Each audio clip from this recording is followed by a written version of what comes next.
Once upon a time there was a little engine called Edward. He lived in a shed with 5 other engines. They were all bigger than Edward and boasted about it. "The driver won't choose you again, little Edward," they said. "He wants big strong engines like us." Edward had not been out for a long time. He began to feel sad. Just then the driver and fireman came along to start work.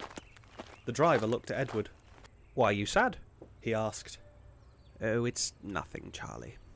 I just haven't left the shed in a while.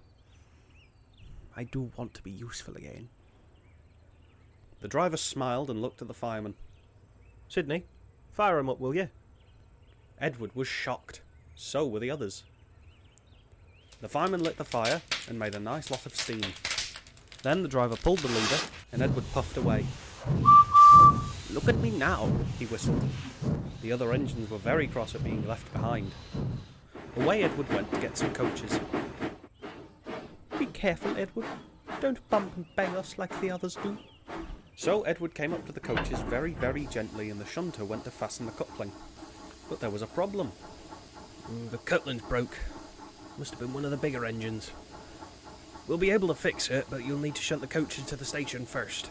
So Edward ran around the train and shunted the coaches to the platform.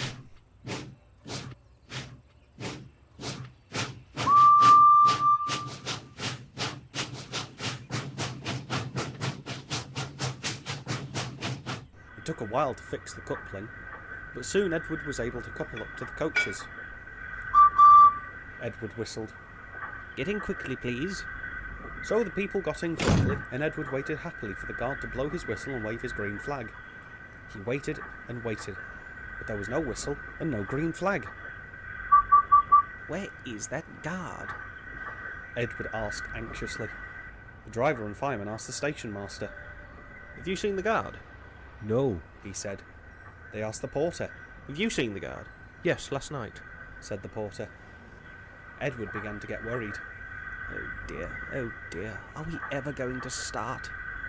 Just then, a little boy shouted, "Here he comes!"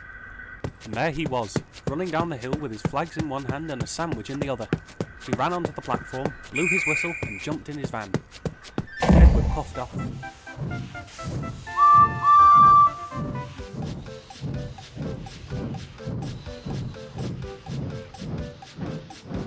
He had a wonderful day. All the children ran away as he passed, and he met old friends at every station.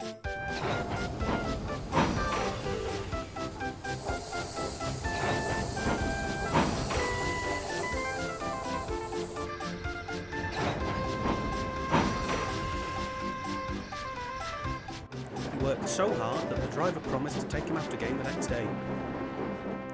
That night he told the other engines about his day. "I'm going out again tomorrow," he said. "What do you think of that?" But he didn't hear what they had to say, for he was so tired and happy that he fell asleep at once.